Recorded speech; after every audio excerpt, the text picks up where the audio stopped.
আসসালামু আলাইকুম। আমি আজকে আপনাদের সামনে কিছু গুরুত্বপূর্ণ কথা এবং কিছু অনুমেয় কষ্ট এগুলো বলার জন্য এসেছি। আমি একজন পুলিশ সদস্য। আমি সমগ্র জাতির কাছে একটা অনুরোধ নিয়ে আসছি এবং আমার যারা পুলিশ ভাই বন্ধু ব্যাটসম্যান যারা আছেন, আমি সকলের উদ্দেশ্যে কিছু কথা বলার জন্য আসছি। সমগ্র দেশের মানুষের সামনে কিছু কথা বলার জন্য আসছি। যারা আজকে এই নতুন স্বাধীনতা যারা অর্জন করেছে, যে সমস্ত ছাত্ররা মারা গেছে, সাধারণ মানুষ মারা গেছে, সর্বস্তরের জনগণ যারা মারা গেছে, আমি তাদের প্রতি সমবেদনা এবং দুঃখ প্রকাশ করছি। এবং আমার যারা পুলিশে যারা মারা গেছেন যে সমস্ত ভাইয়েরা, তাদের প্রতি আমার সমবেদনা, তাদের পরিবারের জন্য আমার সমবেদনা। তো আমরা নিম্নপদস্থ কর্মকর্তারা যারা ডিপার্টমেন্টে চাকরি করি, আমাদের আদেশ মানতে হয়, নির্দেশ শুনতে হয়। আজ দেখেন যে সাধারণ শিক্ষার্থীরা মারা গেছে, পুলিশ যারা মারা গেছে তারা সব নিম্নপদস্থ কর্মকর্তারা, যারা আদেশ দিচ্ছেন নির্দেশ দিচ্ছেন, তারা কিন্তু কেউ মারা যায় নাই, বা অন্য কোনো বাহিনীর কোনো সদস্য মারা যায় নাই। তো এখানে একটা প্রশ্ন থেকে যাবে, পুলিশ কেন পুলিশ কেন হয়? Police is so called. Police আজকে দেশের জাতীয় ভিলেন। এই পুলিশ সর্বপ্রথম ৭১-এর মুক্তিযুদ্ধের সময় রাজাকার বাহিনীর বিরুদ্ধে প্রথম কাউন্টার অ্যাটাক রাজারবাগ থেকে দিছিল। আর সে গৌরবময় ইতিহাস উজ্জ্বল পুলিশের আর জাতীয় ভিলেনে পরিণত করছে কিছু স্বার্থান্বেষী মহল। আমাদের পুলিশের কিছু স্বার্থবাদী পুলিশ কর্মকর্তারা যারা বড় বড় চেয়ারে বসে, বড় বড় জায়গায় বসে আমাদেরকে ব্যবহার করে তাদের স্বার্থ উদ্ধার করছে। আজ এতগুলো মানুষ মারা গেছে। আমি একজন পুলিশ, এর বাইরে আমি একজন ছাত্র ছিলাম। পড়ালেখা শেষ করে আমি চাকরিতে ঢুকছি। এটা আমার অপরাধ না।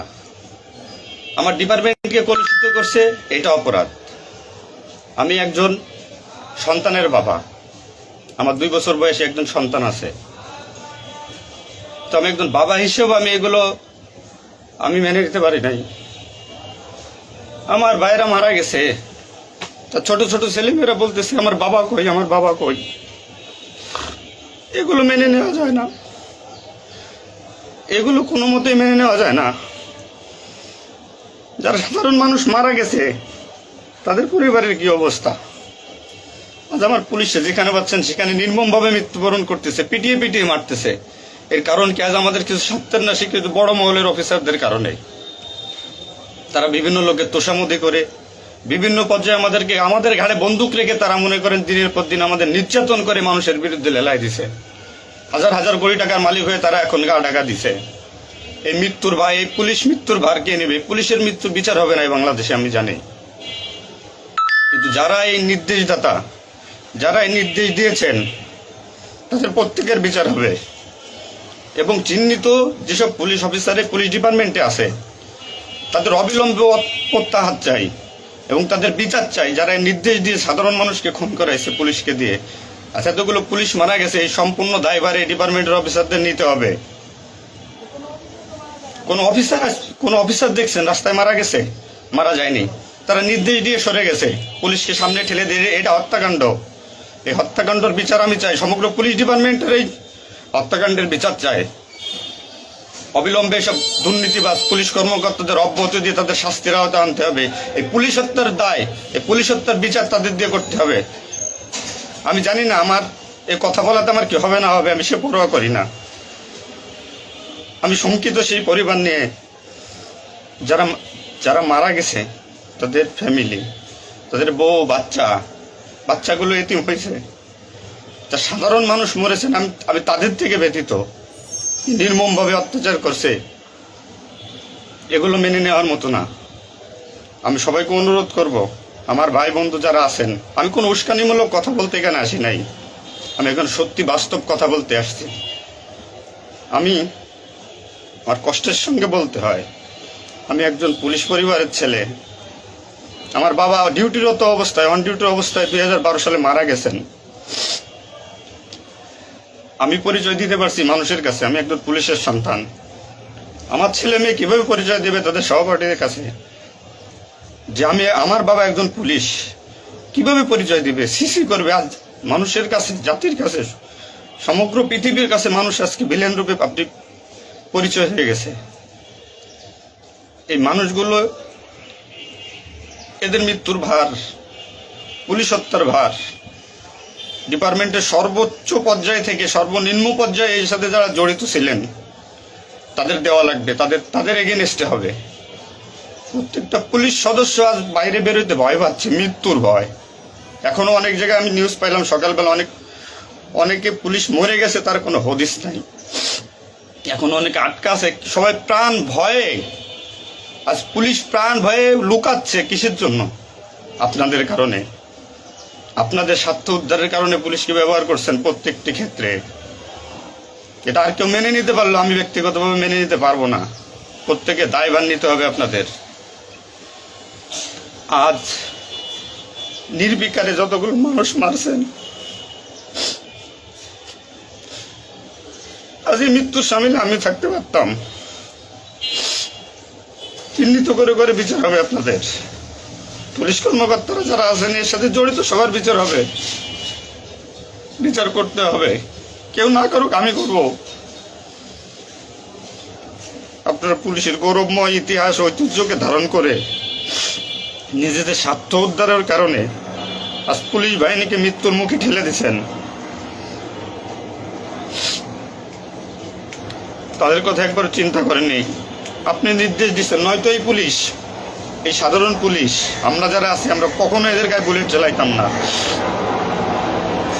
কখনোই আমরা গুলি ছড়তাম নাই আমাদের ভাইদের উপরে। ডিপার্টমেন্টের ম্যাক্সিমাম 80% পুলিশ এখন পড়াশোনার সাথে জড়িত। এভরি ওয়াল,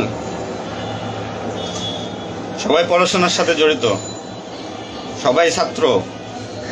আপনারা আপনাদের ব্যক্তিগত রক্ষার কারণে কই, আপনারা এখন কোথায় আছেন? আপনারা একজন বড় বড় অফিসাররা কোথায় আছেন? বেরোয় আসেন, নামেন পুলিশের সামনে, পুলিশকে সিকিউরিটি দেন, দেশের মানুষকে সিকিউরিটি দেন। আপনাদের হাতে পুলিশ বাহিনী ক্ষতিগ্রস্ত, বিপর্যস্ত, বৈষম্য সৃষ্টি করছেন আপনারা। আপনারা প্রতিটা ক্ষেত্রে পুলিশের সাথে পুলিশের বৈষম্য সৃষ্টি করে দিয়ে গেছেন। যে যার মন গড়া কথা দিয়ে এটাই আইন, এটাই নিয়ম, এটাই শিখাইছেন পুলিশ ডিপার্টমেন্টকে।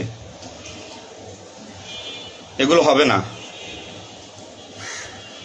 আপনারা যেখানে যান না কেন পালাইয়ে, যেখান থেকে পলায় যান, এই পুলিশ আপনাকে খুঁজে বের করবে। এই মৃত্যুর দায়ভার আপনার নিতে হবে। সত্য কথা বলাতে অনেক পুলিশের চাকরি খেয়ে নিয়েছেন আপনারা। আপনারা সুযোগ পেয়ে স্বার্থের কারণে অনেক পুলিশকে বলে পুলিশ ডিপার্টমেন্ট থেকে বিতাড়িত করছেন। তাদেরকেও পুলিশ ডিপার্টমেন্টের প্রয়োজন। আপনাদের স্বার্থের শিকার তারা, আপনাদের স্বার্থের বলি তারা। অনেক পুলিশ ভাইরা, সাধারণ পুলিশ ভাইরা যাদের চাকরি থেকে বিচ্যুত করছেন, অবিলম্বে তাদেরকে চাকরিতে আনবেন আপনারা। এটা আমার অনুরোধ। আজ দেশে কি মুহূর্তে, মানে পুলিশকে কোন সিচুয়েশনে ঠেলে দিয়ে গেছেন। নিশ্চিত মৃত্যু, পুলিশের মানুষ নির্মমভাবে পিটাই পিটাই মারতেছে। এর দায়ভার আপনাদের নিতে হবে। প্রত্যেক পুলিশ পরিবারের যে আক্রোশ, যে কষ্ট, এগুলো দায়ভার আপনাদের নিতে হবে। সাধারণ মানুষ আপনাদের ক্ষমা করবেন। আপনারা সবাই চিহ্নিত, আপনারা সবাই এই বাংলাদেশের দুর্নীতিবাজ পুলিশ অফিসারদের আপনারা সবাই চিনেন, আপনারা সবাই তাদের চিনেন। এদের বিচার আপনাদের করতে হবে। এই বিচার চাই আমরা, সাধারণ জনগণের হত্যার বিচার চাই, পুলিশ হত্যার বিচার চাই। পুলিশ হত্যার বিচার না হওয়া পর্যন্ত আমি ডিউটিতে যাব না, আমি আমার কর্মস্থলে যাব না। অনেক পুলিশ সদস্য এখন পর্যন্ত নিখোঁজ। আমার সহপাঠী ভাইরা মারা গেছে, আমার পরিচিত ভাইরা মারা গেছে। তাদের সন্তান হাউমাউ করে চিল্লাইতেছে, আমার বাবা কই? এর জবাব কি কে দেবে? জবাব দেওয়া লাগবে। এতগুলো মায়ের কোল ফাঁকা করছেন, পুলিশ জীবন হারাইছে, গর্ভবতী মহিলা পুলিশে পর্যন্ত মারিয়ে ফেলছে।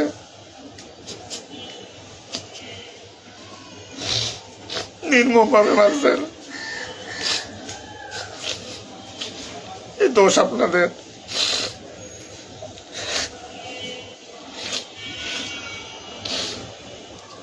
চাকরির ভয় নাই, চাকরি যায় যাক, ভিক্ষা করে খাবো, নির্যাতনার মানবো না। কি করছেন পুলিশ ডিপার্টমেন্টের জন্য আপনারা? কত পুলিশ মারা গেছে তার তো ঠিক নাই। বিচার হবে, বিচার আমি করবো, কেমন করবো? পুলিশ ডিপার্টমেন্টে প্রত্যেকটা সেক্টরে দুর্নীতি। আমি পুলিশ হয়ে আমার কোনো কাজের জন্য আমাকে অর্থ দিতে হয়, টাকা দিতে হয়। এতে নির্লজ্জতার কি কি কি করবো আমি? সাধারণ মানুষ দূরের কথা, আমরা কোনো পুলিশের কাছে সহযোগিতার জন্য গেলে তারা আমাদেরকে মূল্যায়ন করে না, কোনো কাজে হেল্প করে না, কোনো কিছুতে সুবিধা দিতে চায় না। আজ ডিপার্টমেন্টে বৈষম্য সৃষ্টি করে থেকে গেছেন আপনারা।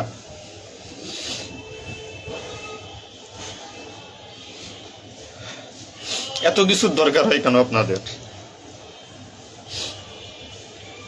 আজ আপনারা কেউ মারা যাননি, সবাই নির্দেশ দিয়ে যার যার মতো সুযোগ মতো পালাইছেন, সুযোগ মতো চুপচাপ করে বসে আছেন।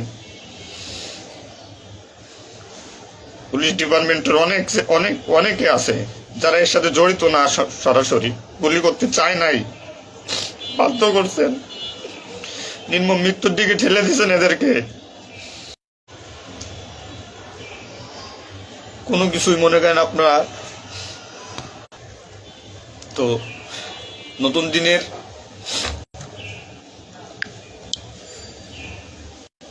যে নতুন দিনের সূচনা হয়েছে বাংলাদেশে, স্বাগত জানাই। আমি কোনো রাজনৈতিক দলের পরিপক্ষ না, আমি আজ পুলিশ। যে সরকারি আসবেন আমি সেই সরকারি গোলামি করতে হবে আমার। দেশের মানুষের জন্যই পুলিশ, আইন শৃঙ্খলার জন্যই পুলিশ, সাধারণ মানুষের জন্যই পুলিশ। তুমি পুলিশ আজকে কেন আতঙ্কের নাম হবে? পুলিশ মানুষ থেকে আজ কেন দূরে থাকবে? দিন শেষে পুলিশ মানুষ, পুলিশ কারো স্বামী, কারো বাবা, এটা চিন্তা করবেন। ডিপার্টমেন্টের যে সমস্ত অসাধু কর্মকর্তারা আছেন প্রত্যেকটা সেক্টরে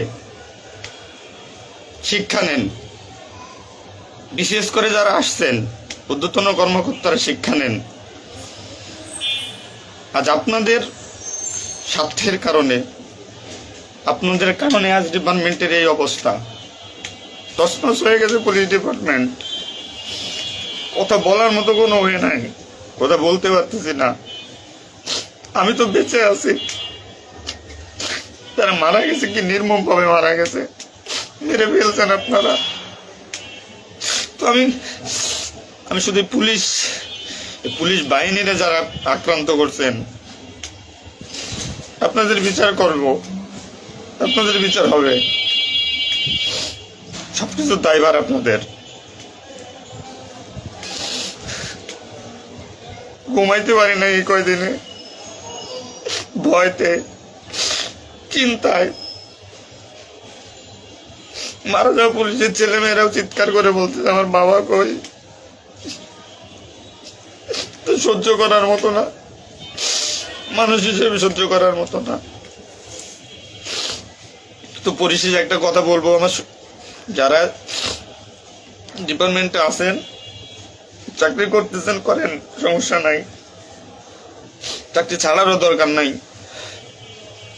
শুধু বিবেকের কাছে একটু প্রশ্ন করেন যে এরা আমাদের কিভাবে আমাদের ব্যবহার করছে ডিপার্টমেন্টে। যে সরকারি আসুক, আপনাদের কাছে অনুরোধ, যে আসুক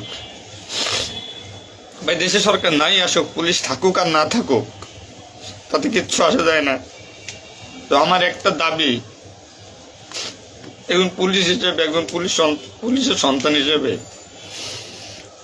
ডিপার্টমেন্টের ঐতিহ্য যারা নষ্ট করছেন, এই পুলিশের সুনাম যারা নষ্ট করছেন, এদের বিচার চাই আমি, 100% বিচার চাই। পুলিশকে যারা মুখোমুখি করে যে সন্ত্রাসী বানাইছেন, নির্বিকারে পুলিশ মারাইছেন, এই নির্দেশদাতাদের বিচার চাই আমি।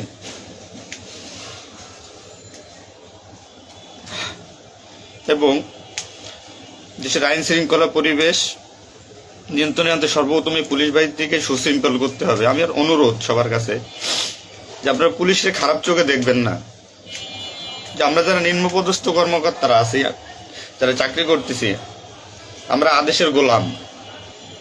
আমাদের যেভাবে আদেশ দেয়, যেভাবে নির্দেশ দেয়, আমরা ওইভাবে কাজ করি, ওইভাবে আমাদের চলতে হয়। যে ভীতি, না মানলে চাকরি চলে যাবে, যাক, এ চাকরির প্রতি আর এখন কোনো নাই।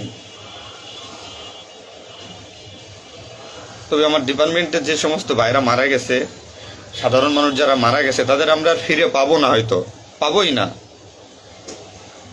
তো আমার একটা অনুরোধ, আগে পুলিশ বাহিনীটাকে সুশৃঙ্খল করুন, আইন শৃঙ্খলা সুশৃঙ্খল করবেন। এবং আপনারা যারা সাধারণ মনে করতেছেন পুলিশ ঘৃণিত, পুলিশ অপরাধী, হ্যাঁ পুলিশ অপরাধী, পুলিশ অপরাধ করছে তার চাকরি বাঁচানোর জন্য, এবং তার মাসুল পুলিশকে দিতে হয়েছে জীবনের বিনিময়ে। আপনারা দয়া করে কেউ পুলিশকে খারাপ বলবেন না। পুলিশের প্রতি অনেক, পুলিশ আপনাদের শুভাকাঙ্ক্ষী। এবং বাংলাদেশটার যে বর্তমান পরিস্থিতির উপরে আমি একটা কথাই বলবো, সর্বস্তরের মানুষকে, দেশটাকে আবার সুন্দরভাবে গড়তে হবে, এটাই সবচেয়ে বড় কথা। ফার্স্ট অফ অল এটাই হচ্ছে বাস্তবতা। দেশটাকে আমরা সবাই মিলে গড়ব। এবং পুলিশ বাহিনীর আপনারা যারা পুলিশে আছেন, আপনারা সুশৃঙ্খল হন, মানুষের প্রতি আনুগত্য হন এবং শিক্ষা নেন। এত বড় একটা স্বাধীনতা না হইলে এটা মানুষ কখনো বুঝতো না, বা আমরা পুলিশরা বুঝতাম না যে আমাদের অর্জন কি, আমাদের মানুষের আস্থা কি আমাদের উপরে, বা আমাদের কি করা উচিত। আপনার সবার কাছে অনুরোধ থাকবে, আমার পুলিশ ডিপার্টমেন্টের প্রত্যেকটা সেক্টরের বন্ধু বান্ধব, সিনিয়র জুনিয়র যারা আছেন, আপনারা শিক্ষা নেন, নতুনভাবে পুলিশ ডিপার্টমেন্টটাকে গড়েন, মানসিকতা চেঞ্জ করেন। এবং পুলিশ ডিপার্টমেন্টে যারা আপনাকে ব্যবহার করবে, যারা স্বার্থের জন্য ব্যবহার করবে, তাদের সরাসরি ধরিয়ে দেন, সরাসরি ধরিয়ে দিবেন। পুলিশের প্রত্যেকটা সেক্টরে দুর্নীতি, এই দুর্নীতিবাজদের ধরিয়ে দেন। এদের ধরায় না দিতে পারলে পুলিশ ডিপার্টমেন্ট কোনোদিন শুদ্ধ হবে না। আর দিনের পর দিন এরা মনে করেন আমাদের সাথে বৈষম্যমূলক সৃষ্টি করে এদের নিজেদের স্বার্থ হাসিল করবে। তো সবার কাছে আমার একটা অনুরোধ, আপনারা সবাই ভালো থাকবেন আর আমাদের পুলিশের জন্য দোয়া করবেন, যাতে আমরা একটা সুশৃঙ্খল বাহিনী হিসেবে রিইউনিয়ন, পুনরায় পুলিশ ডিপার্টমেন্টটাকে আবার গড়ব, এই শিক্ষা থেকে শিক্ষা নিয়ে, যে পুলিশ কখনো মানুষের দুশ্মন নয়, পুলিশ মানুষের শত্রু নয়, পুলিশ মানুষের বন্ধু, জনগণের বন্ধু। এটা আমরা প্রমাণ করব। এই মানসিকতা নিয়ে তৈরি হন আগামী দিনের নতুন পুলিশ বাহিনী গড়ার জন্য। সবাই সবার নিজের প্রতি খেয়াল রাখবেন, ফ্যামিলির প্রতি খেয়াল রাখবেন, আমার জন্য দোয়া করবেন। আসসালামু আলাইকুম।